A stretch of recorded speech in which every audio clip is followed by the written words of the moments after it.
करूं सप्रेम प्रणाम, अशुभ हरन मंगल करण, धनी सुदेव चंद्र जी, श्री प्राणनाथ निज मूलपति, राज सुनाम, तेज कुंवर श्यामा युगल को पल पल करूं प्रणाम।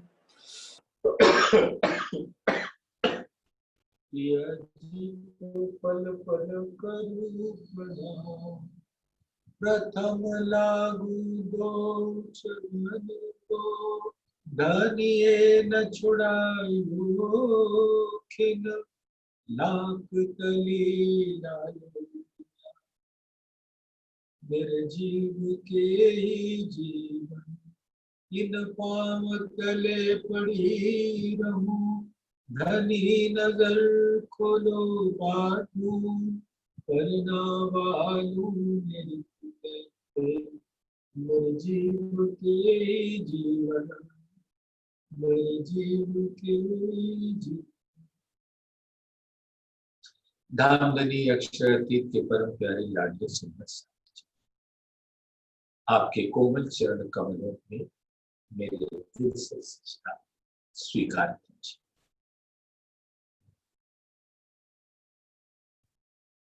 धामधनी की असीम कृपा है हम सब सुंदर साथ के ऊपर, जो उन्होंने इस कठिन घड़ी में हम सबको अपनी रसना से उतरी हुई वाणी का रस पिलाने का अवसर दिया। अब हम सब 24 घंटे किसी न किसी प्रकार से वाणी का रस पान, कभी कीर्तन का, कभी वाणी का, कभी कीर्तन गायन का। तो सुंदर साथ धामधनी का शुक्रिया, शुक्र बजाइए, शुक्राना। हर घड़ी हर पल उनके चरणों में अपनी सुरता रख के बस उनका शुक्र बजाते हैं। अभी उन्हीं की असीम कृपा से हम सब सुंदर साथ श्री कीर्तन ग्रंथ का पठन, मनन, चिंतन और उसके द्वारा चिंतन कर। तो प्रकरण 79 का 11 चौपाई परसों हो गई थी। आज उसके आगे चलते हैं चौपाई 12 से। ब्रह्म सृष्टि आई अर्श से, जीत इंद्री सुध अंग, छोड़ माहे बाहिर दृष्ट अंतर, पर आत्म धनी संग। सुंदर सा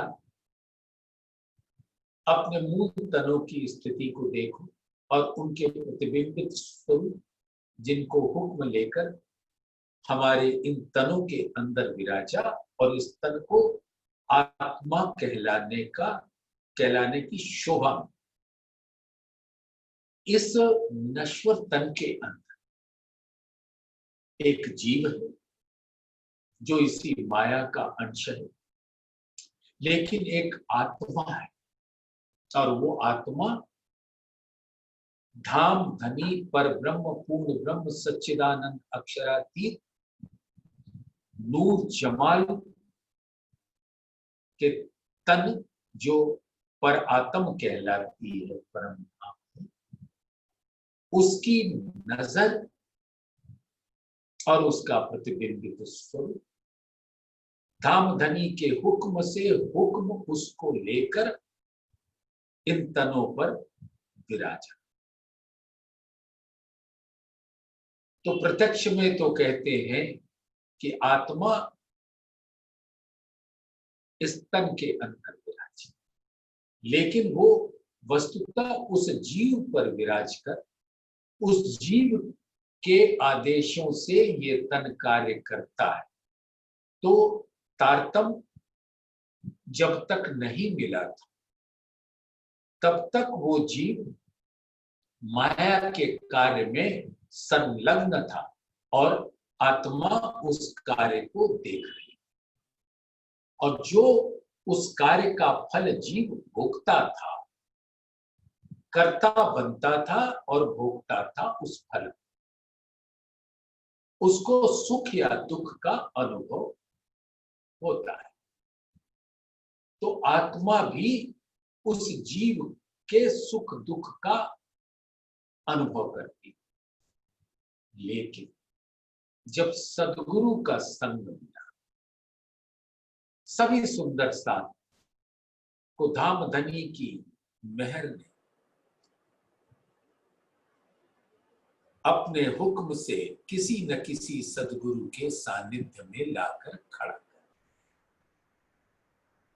जिनके द्वारा तारतम्य ज्ञान हासिल हुआ। और फिर जैसे जैसे अंकुर ने जोर मारना शुरू किया, वैसे वैसे वो सुंदर साथ वाणी के प्रति निष्ठावान होने लगा। और जैसे जैसे आत्मा का अंकुर फूटने लगा, जीव भी वैसे ही करने लगा जैसे आत्मा को करवाना था। जैसे कहते हैं ना चौपाई वाणी की, पर आत्म के अंतस्करण जेती बीतत बात, तेती इन आत्म के करत अंग साख्या। तो आत्मा के अंग, तो धामधनी के जो अंग स्वरूपा मूल तन है, उनके प्रतिबिंबित स्वरूप है, वो अंग माया का कोई कार्य नहीं करता। कार्य करने के लिए ये तन है, और तन को कार्य करवाता है जीव। और जीव के मन में जैसी आस्था आती है, वैसा वो मन आदेश देता है इस तन को कार्य करने के लिए। अब वो तन उसी प्रकार से करता है। अब जीव के दिल में आया कि वाणी का रसपान, तो वो उसके मन में आया और मन ने उसके तन को आदेश दिया, चलो बैठ जाते हैं वाणी को पधराकर उसके समक्ष। इस प्रकार से ये कार्य होता है। आप सब सुंदर साथ अब तक इतने प्रबुद्ध हो चुके हो कि मुझे पता है कि ये बातें मैं दोहरा रहा हूं, लेकिन हो सकता है जितने भी सुंदर साथ हों, उसमें एक को भी अगर ये बात नहीं पता तो बताना सही, क्योंकि हर सुंदर साथ को जागनी के पथ पर चलना है। अगर 99 जानते हैं और एक नहीं जानता, तो उसके लिए भी धामधनी मार्ग खोलते हैं।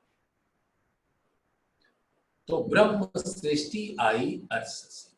तो सुंदर साथ कभी ये मत सोचना कि परम धाम की जो ब्रह्म सृष्टि है, यहां उसका कुछ भी नहीं आया। जो चलता रहता है ना, कोई आया ना कोई गया। यस, बिल्कुल सत्य वचन।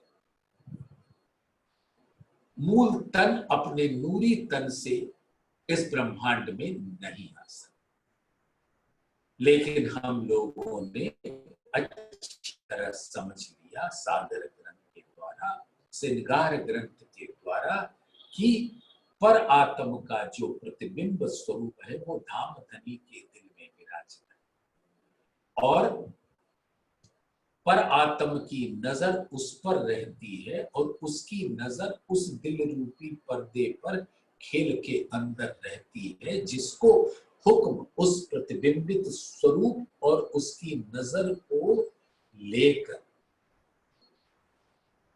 इस तन में विराजा। तो हुक्म ने भेख धारण किया उस आत्मा, पर आत्म प्रतिबिंबित स्वरूप आत्म, और हुक्म ने उस आत्म का स्वरूप धारण किया इस ब्रह्म। एक तन हमारा लाहूत में, नासूत में और तन, असल तन रूहे अर्श बीच में, तन नासूत में आया इजन, इजन यानी धामधनी का हो।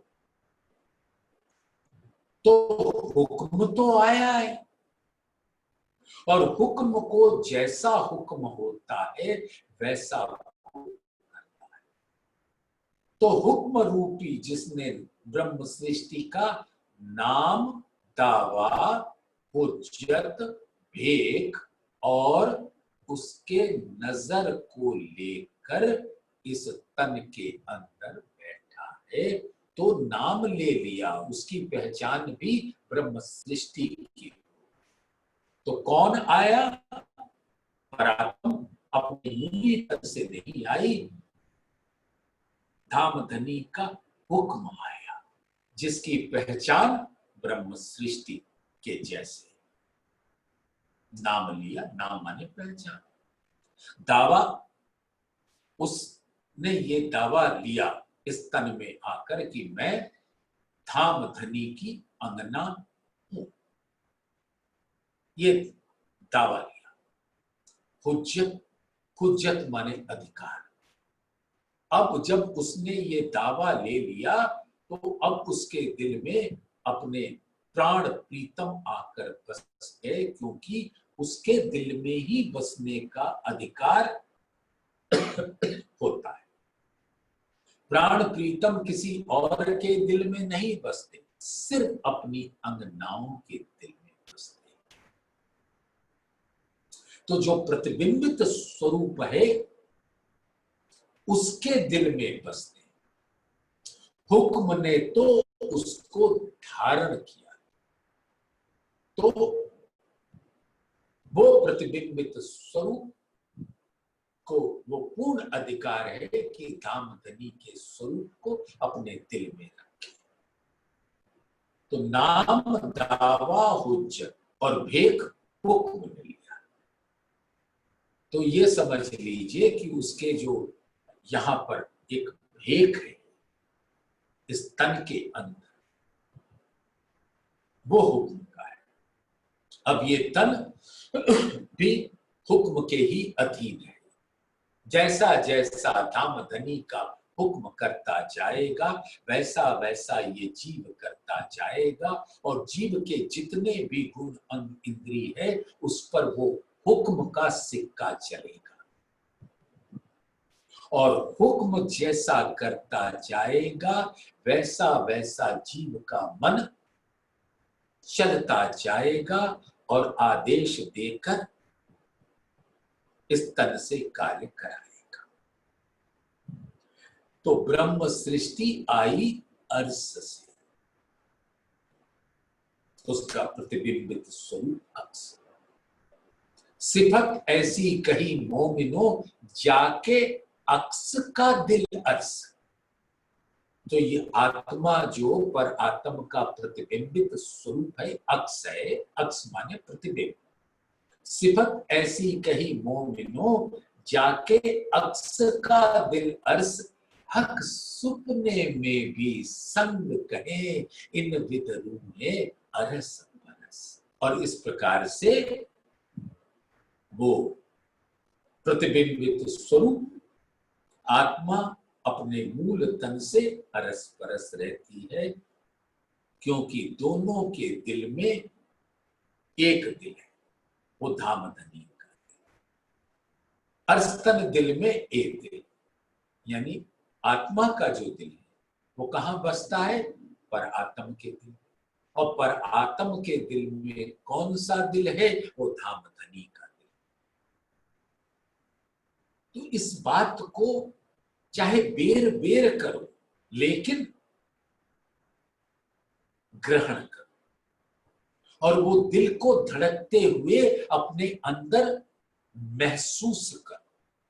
ये बात जो हक वर्णन फेर फेर करे, फेर फेर यही बात, यही अर्स रूहों खाना पीवना, यही वतन सा।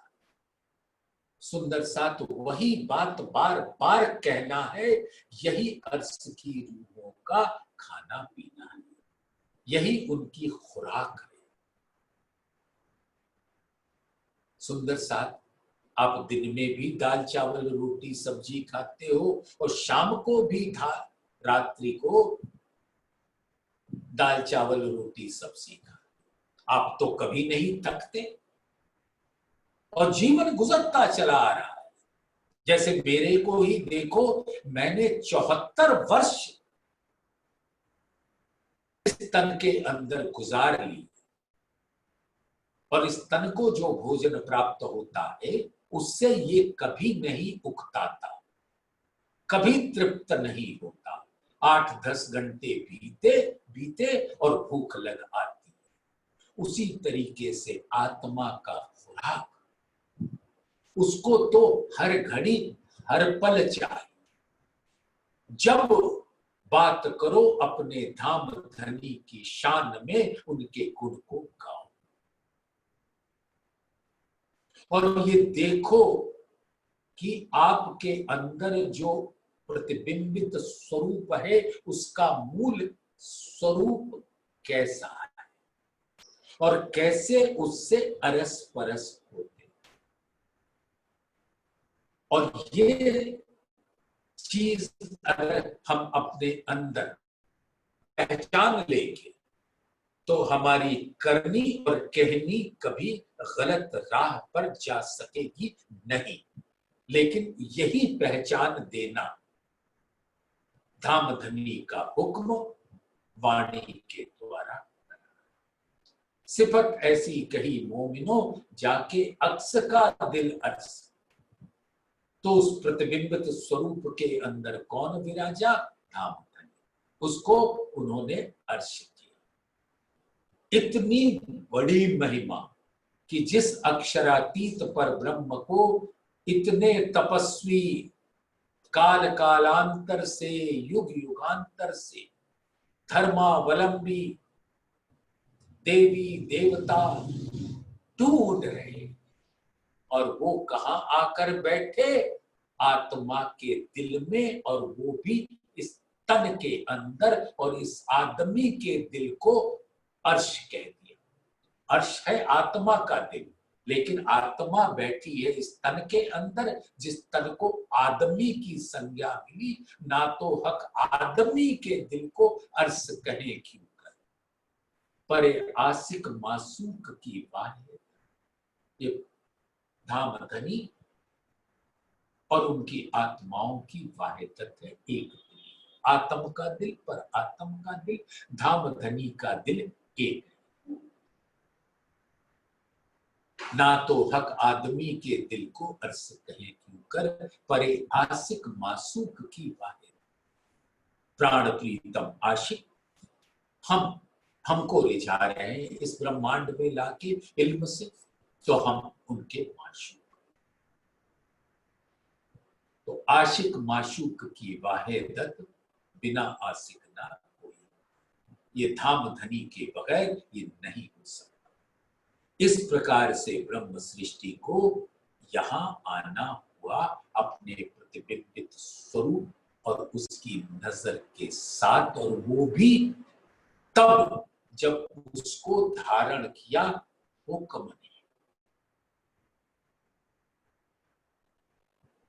तो हुक्म का दिल अर्श नहीं है, आत्मा का दिल अर्श।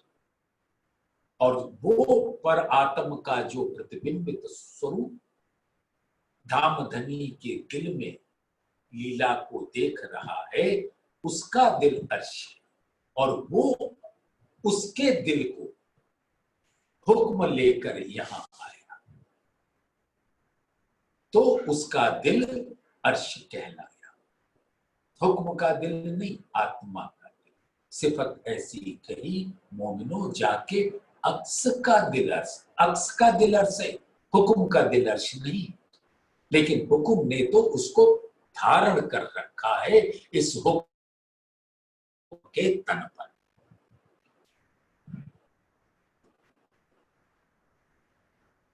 ए जो मोमिन अक्स कहे, जानो आए दुनिया माहे, हक अर्स कर बैठे दिल को जुदे इत भी छोड़े नाहे। तो यहां पर भी जैसे परम धाम में धाम धनी हमको छोड़ नहीं सकते, वो यहां पे भी नहीं छोड़ सकते।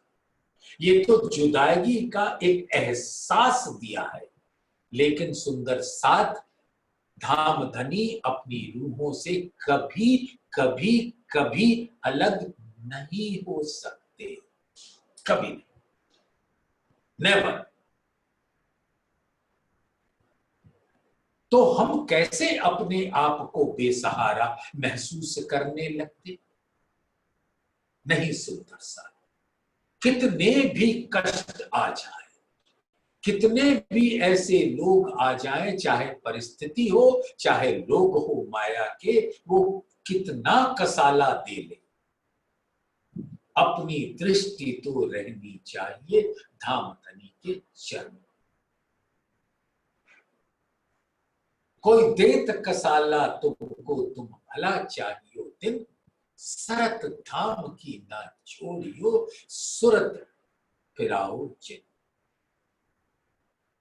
अब सुरता धाम में ही रखो, इस ब्रह्मांड में लाने की कोई आवश्यकता नहीं। यहां रहो लेकिन सुरता रखो धाम धनी के चरणों में परम धाम।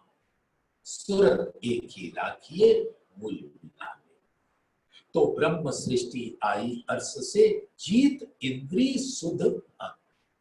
अब ब्रह्म सृष्टि के आने से जो इस तन के इंद्रियां हैं, जैसे अभी वर्णन हुआ, उसके ऊपर धाम धनी ने अपने उस हुक्म का सिक्का जमा दिया। तो अब जीव भी इधर उधर नहीं कर सकता, वो भी वही करेगा जैसा धाम धनी का दिल। और धाम धनी का दिल वही करता है जो हुक्म करता है। हके किया हुक्म वतन में, सो उपजत अंग असल। जैसा देखत सुपन में, तैसा बरतत इत नकल। जैसा पर आत्म धाम धनी के दिल में देखती है, वैसा ही ये तन करता है।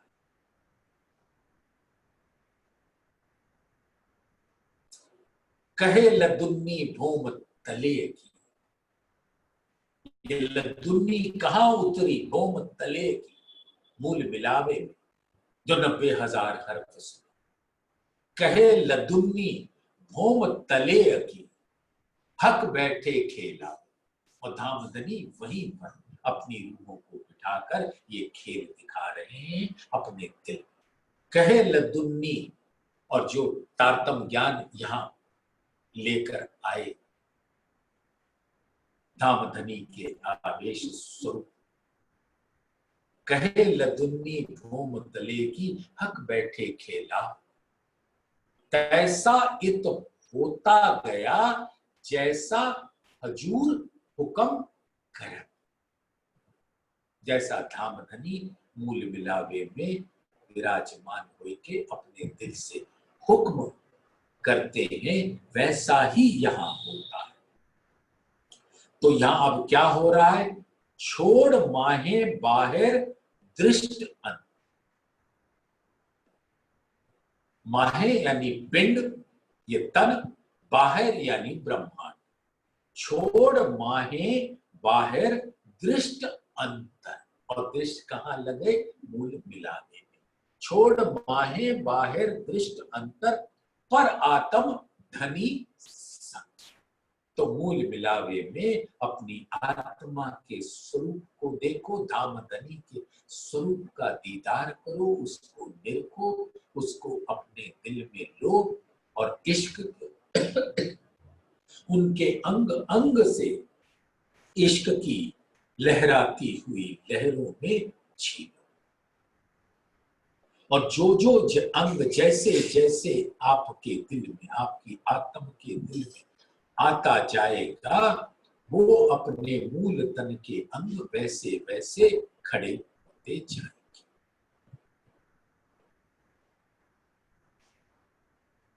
तो पर आत्म धनी संग। ये जो कई दिनों से धाम धनी की कृपा से ये बात कही जा रही है, आज वो इस चौपाई में बहुत ही साफ कर दिया।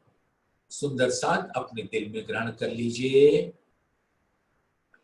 ब्रह्म सृष्टि आई धाम से।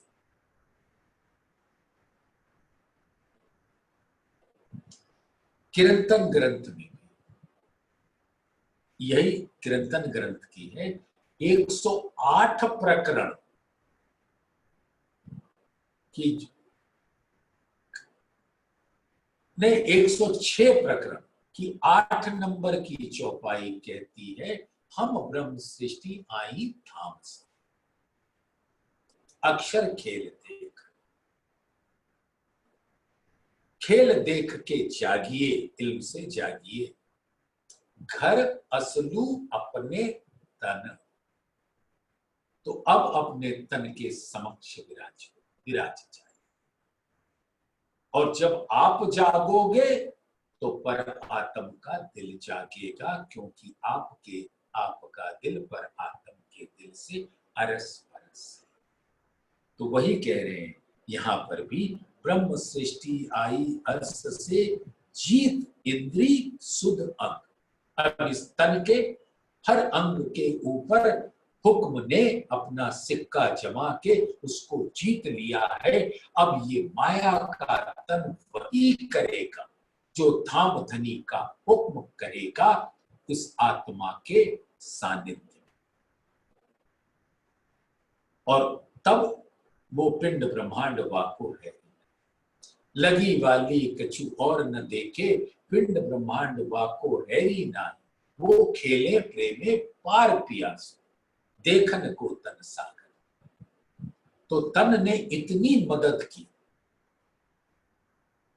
कि आत्मा जो बैठी है अब इल्म को ग्रहण करके अपने पिया के संग, पर आत्म धनी संग बैठकर प्रेममयी लीला में इश्क का रसपान कर रही।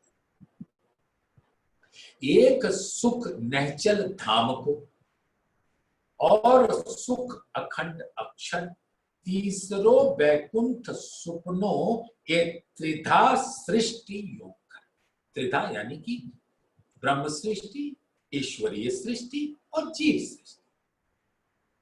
तो ब्रह्म सृष्टि को, तो अखंड सुख परम धाम को, इश्क का, परम धाम का इश्क का सुख अविरल उसके हृदय में बहता रहता है। एक सुख नैचल धाम और सुख अखंड अक्षर, और ईश्वरीय सृष्टि को योग माया का जो अक्षर के दिल का प्रकट स्वरूप है, और जो ईश्वरीय सृष्टि अक्षर की ही वासना है। जैसे ब्रह्म सृष्टि अक्षरातीत के दिल का अंग है, वैसे ही ईश्वरीय सृष्टि अक्षर ब्रह्म के दिल का अंग है। जैसे ब्रह्म सृष्टि अक्षरातीत के दिल का रस पीती है, वैसे ही ईश्वरीय सृष्टि अक्षर के दिल का जो प्रकट स्वरूप है, योग माया के ब्रह्मांड, उसके नूरी रस का, प्रेम की जो एक लहर है, उसका रसपान करते हैं। तीसरो बैकुंठ सुपनो, ये काल माया के ब्रह्मांड में जो 14 लोक में 14वां लोक है सतलोक, जहां ब्रह्मा विष्णु महेश विराजते हैं। अधिक परिश्रम करके, तपस्या करके जब उनको वहां सालों के सारूप सामित सायुज्य मुक्ति जैसी मिलती, तो वो वहां के का रसपान करते। ये त्रिधा सृष्टि योग, इस प्रकार से ये तीनों सृष्टियों का जो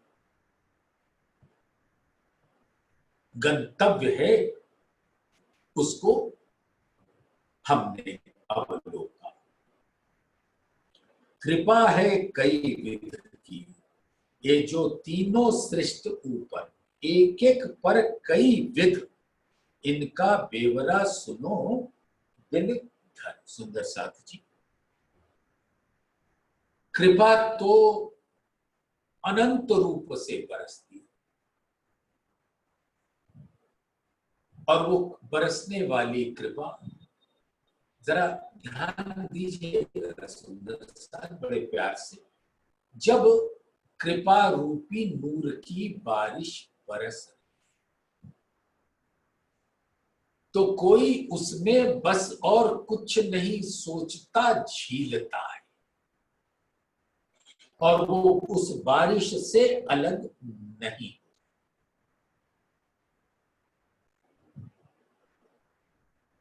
और कोई ये सोचकर कि कहीं ये बारिश बंद हो जाएगी तो इसका रस मिलना बंद हो जाएगा, तो वो एक इसमें जुट जाती है कि एक बड़ा सा बर्तन ले लें जिसमें ये बारिश आकर इकट्ठी हो जाए, तो जब बारिश बंद होगी तो उसका जल पी लेगी।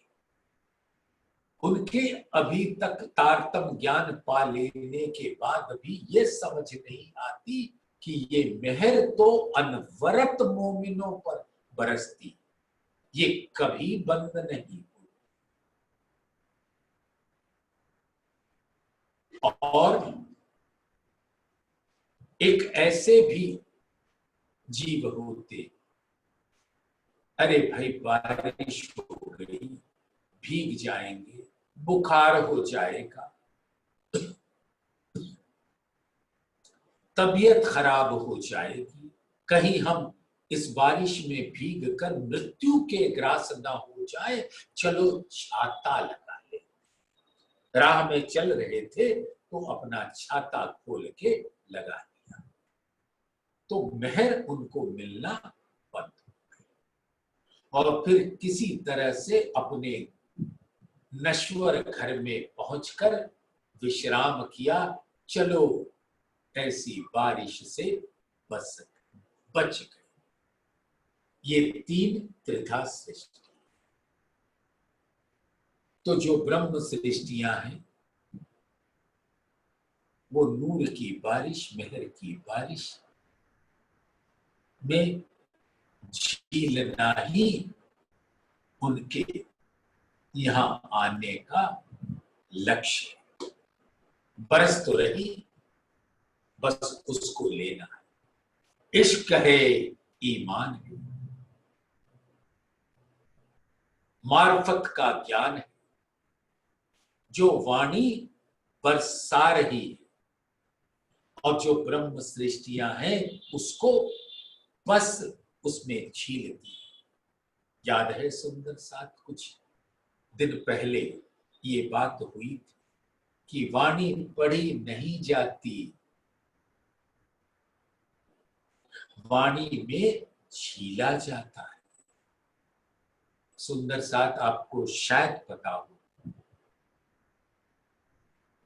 सुंदर श्री परिणामी में जब भी वाणी का पठन होता है तो यही कहा जाता है, आइए सुंदर साथ वाणी में झीलें, झीलना करें। तो परम धाम में इश्क में झीलना करते हैं, यहां इल्म में झीलना करते हैं। झीलना तो दोनों जगह पर है, लेकिन ये सिर्फ ब्रह्म सृष्टियों के ताले में है। ताले माने भाग्य में।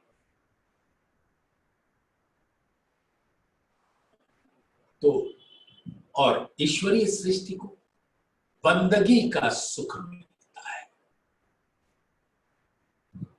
जैसे रास अखंड है, ब्रज अखंड है, उसमें ही वो अक्षर के स्वरूप का दीदार कर उसकी बंदगी में लग जाते,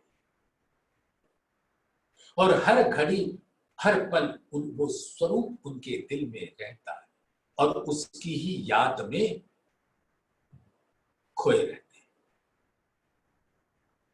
वो ईश्वरीय सृष्टि। जो अक्षर के योग माया के ब्रह्मांड में अपनी सुरता है। तो बंदगी और ईमान तो पक्का होगा। बंदगी, ईमान यानी यकीन, अटूट विश्वास, श्रद्धा और हकीकत का ज्ञान, यानी इस वाणी के द्वारा परम धाम का हकीकत का ज्ञान उनके दिल में आएगा तो, लेकिन उस ज्ञान को वो योग माया के ब्रह्मांड में देखेंगे। ज्ञान, ज्ञान दृष्टि। और जीव सृष्टि तो छाता लिए बैठी है, वो अपने यहाँ के ग्रंथों से उनको इतनी महर अवश्य हो जाती है कि उनका जीव अपने शुद्धतम स्वरूप तन छूटने के बाद विष्णु जी के लोक में या तो सालोक्य या सामीप्य या सारूप्य या सायुज्य मुक्ति को प्राप्त हो जाती है। लेकिन अगर दिल से सच्चाई के साथ उनकी बंदगी करेंगे तो कृपा करनी मांगो।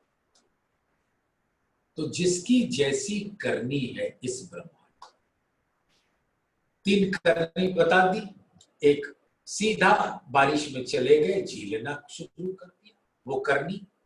दूसरे ने ड्रम इकट्ठा, जल इकट्ठा करना शुरू कर दिया, वो भी करनी। और तीसरे ने छाता ओढ़ लिया और भागा घर की ओर, ये भी करनी। तो कृपा तो बरस रही है, लेकिन मिलेगी कैसी? जैसी उसकी करनी होगी। और कृपा माफक कर, कृपा करनी माफक, कृपा माफक कर। और जैसी कृपा जिसने ग्रहण की, उसका करनी वैसी ही बदलती जाएगी। तो ब्रह्म सृष्टियों के ऊपर जैसे अभी बयान हुआ, इश्क, ईमान और मार्फत का ज्ञान, और ईश्वरीय सृष्टियों के ऊपर बंदगी, ईमान और हकीकत का ज्ञान, और जीव सृष्टियों के लिए तो बैकुंठ तक का ज्ञान, जो वो अपने सपने की बुद्धि से ग्रहण, जागृत बुद्धि से ग्रहण करने वाली ब्रह्म सृष्टियां और ईश्वरीय सृष्टियां, ये दो माफक अंकुर, कृपा और करनी, जैसा अंकुर होगा वैसा ही उनको मिलेगा। ब्रह्म सृष्टि है तो वैसा, ईश्वरीय सृष्टि है तो वैसा, जीव सृष्टि है तो वैसा। और कृपा जात, कई कृपा जात ना, और जो भी मिलता है उसका मूल स्वरूप अनंत होता है। धाम अंकुर एक विध को, और परम धाम का अंकुर तो एक है, यानी कि वो धाम धनी के अंग है। कई विध कृपा के लिए, और इस संसार में आकर धाम धनी ने हमें अर्श की बादशाही वाहिदत का इश्क का ज्ञान दे दिया, और अपने दिल का दरवाजा खोलकर वहां लहराते हुए अनंत सागरों के रस का पान करा दिया, और हमारी सुरता अपने चरणों में रख। तो कई विध कृपा के लिए, कृपा की के जो क्रीड़ाएं हैं वो इस प्रकार से, ऐसे ऐसे धामधनी ने कृपा की। ये माफक कृपा करनी भई, और कृपा के जैसे ये करनी हो रही, करने खुशाली खेल। अब वो ब्रह्म सृष्टि, जैसे ब्रह्म सृष्टियों के अंदर भी अंकुर तो धाम का है,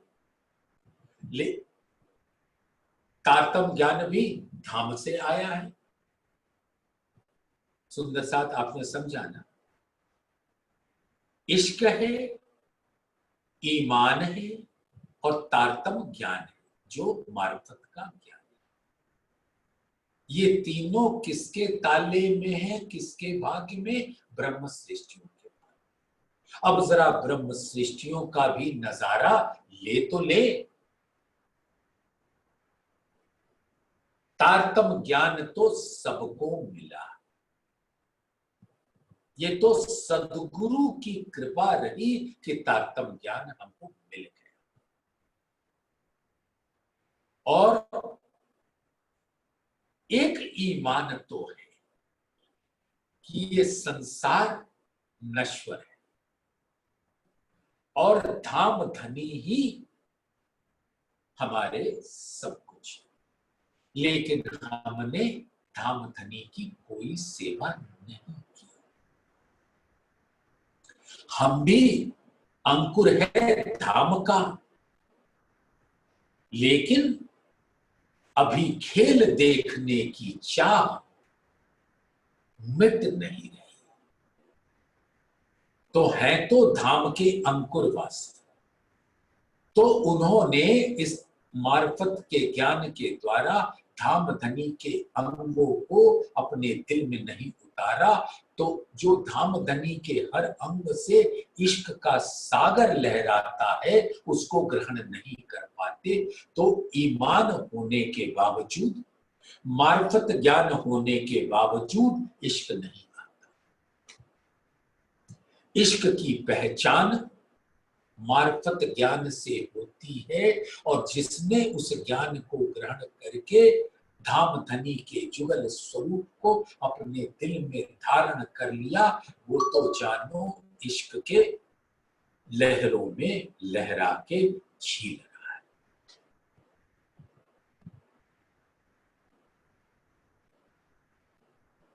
ए माफक कृपा करनी भई, करने खुशाली खेल। तो ये सुंदर साथ के बीच में भी आप देख सकते। अब आप सुंदर साथ विचार करें, कोई बात 2 मिनट और से।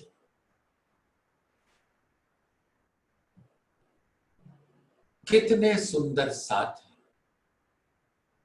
जो अपना तन छोड़ देते, लेकिन तारतम के द्वारा धाम धनी का स्वरूप अपने दिल में नहीं धारण कर पाते। और सुंदर साथ वो भी है जो परमहंस का खिताब पा जाते, यानी उनके दिल में धाम धनी इश्क की लहरें प्रदान करते हैं। तो हम कौन सा सुंदर साथ है, ये कोई आपको हमको नहीं बताएगा। हमें तो अपने अंदर ही विचारना है कि अब मेरी कहनी करनी कैसी। देखो, कहनी तो सबके सामने आ जाती है। अगर मैं कुछ प्रेममयी वचन कहूं तो सबको ही सुनेगी, अगर मैं कुछ क्रोधित वचन कहूं तो सबको ही सुनेगी। और करनी भी मेरी दिखती है क्योंकि इस तन के द्वारा हो रही। तो करनी और कहनी दिखती और सुनती है, और वो किसका आईना है? रहनी का, जो दिल है। तो अगर दिल के अंदर धाम धनी ने अपना पैठ जमा लिया तो उसकी कहनी और करनी वैसी होगी जैसे परम धाम में आत्माओं की होती है। इस इल्म के द्वारा, इल्म दिया तुम्हें खुदाई तो बदले कौल चाल, फैल होवे वाहे दत्त का, जैसे करनी वहां जैसे कहनी वहां, फैल होवे वाहे दत्त का, तो बेर न लगे हाथ। तो दिल में वो स्वरूप आने में एक क्षण भी नहीं लगेगा। तो जिस ब्रह्म सृष्टि ने इस इल्म का सहारा पाकर, सदगुरु की कृपा पाकर, प्राणनाथ के शरण में आकर, वो मूल विलावे में वर्ण स्वरूप को अपने दिल में धारण कर लिया और उसी में मगन रहा, वो खेले प्रेमे पार पियास, तो उसका तो निवेरा हो गया। अब ऐसे कई सुंदर साथ,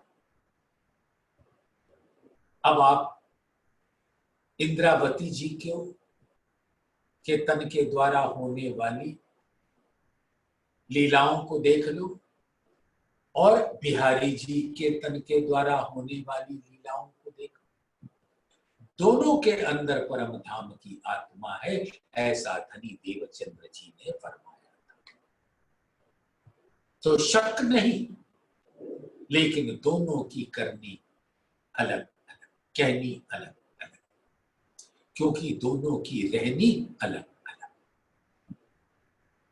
कृपा तो बरस रही, लेकिन किसने कैसा। औरंगजेब के दरबार में 12 मोम निकले और औरंगजेब के ऊपर ऐसा आवरण डाल दिया कि दिल कह तो रहा था कि ये धाम की रूहें हैं, और बजाय खुद उनकी सेवा करने के लिए सिद्धि पोलाद को कह दिया कि इनको अच्छा अच्छा चूरमा खिलाना, मलाई खिलाना। उन्होंने कहा हुजूर ऐसी ही सेवा हो।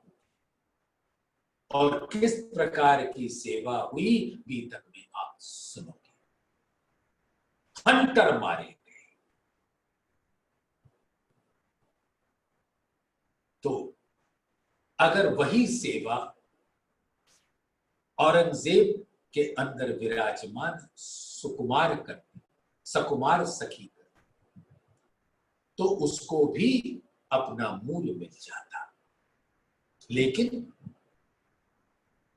उसके यहां तो तारतम का ज्ञान ब्रह्म सृष्टियां धामधनी के आदेश से लेकर आई थी। मस्जिद में सनंद गाया था, लेकिन वो ऐसे ही रहे।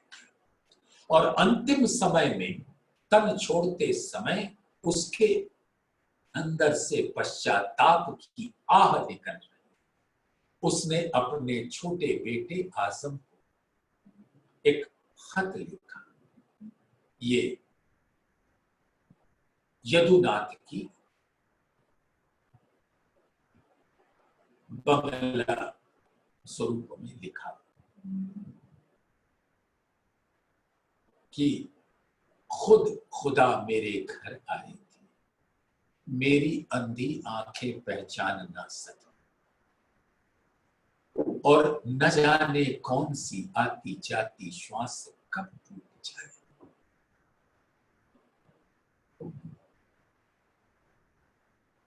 और मैं किस गर्त में चला जाऊं मुझे कुछ पता नहीं।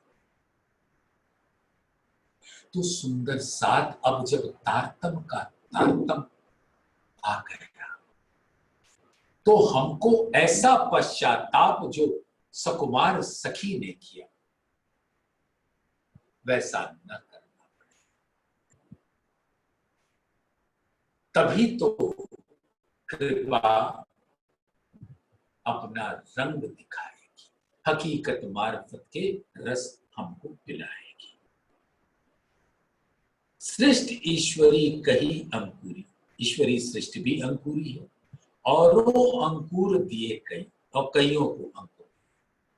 जिन बंदगी मेरी करी लिया निस्बत हिस्सा दे,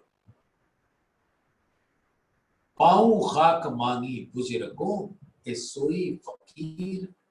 इन मोमिनों की बरकत से जो प्राणनाथ की शरण में आया उसको भी निस्बत का एक हिस्सा मिला। असल निस्बत नहीं, वो तो निस्बत पूरी मेहर जित हक की तित और कहा चाहिए हक मेहर तित होता है, जित असल है निस्बत, तो वो असल निस्बत की बात तो ब्रह्म सृष्टि। तिन जुदा जुदा ठौर नहचल कृपा अंकुर से, और जिसका जैसा अंकुर उसके ऊपर वैसी भिस्त होसी आठ विध की, और आठ विध का अंकुर, हर अंकुर कृपा कई विध ले उठसी नहचल। सुंदर साथ 8 प्रकार की परिस्थिति। अब आज समय उतना नहीं है, लेकिन कल की चर्चा में ये 8 बहिष्तों का बेवरा जो खुलासा ग्रंथ में धामधनी ने कृपा से किया है, उस खुलासा ग्रंथ के चौपाइयों से इन 8 बहिष्तों का निवेरा कल तो होगा, लेकिन 4 बहिष्त हो चुकी है और 4 बहिष्त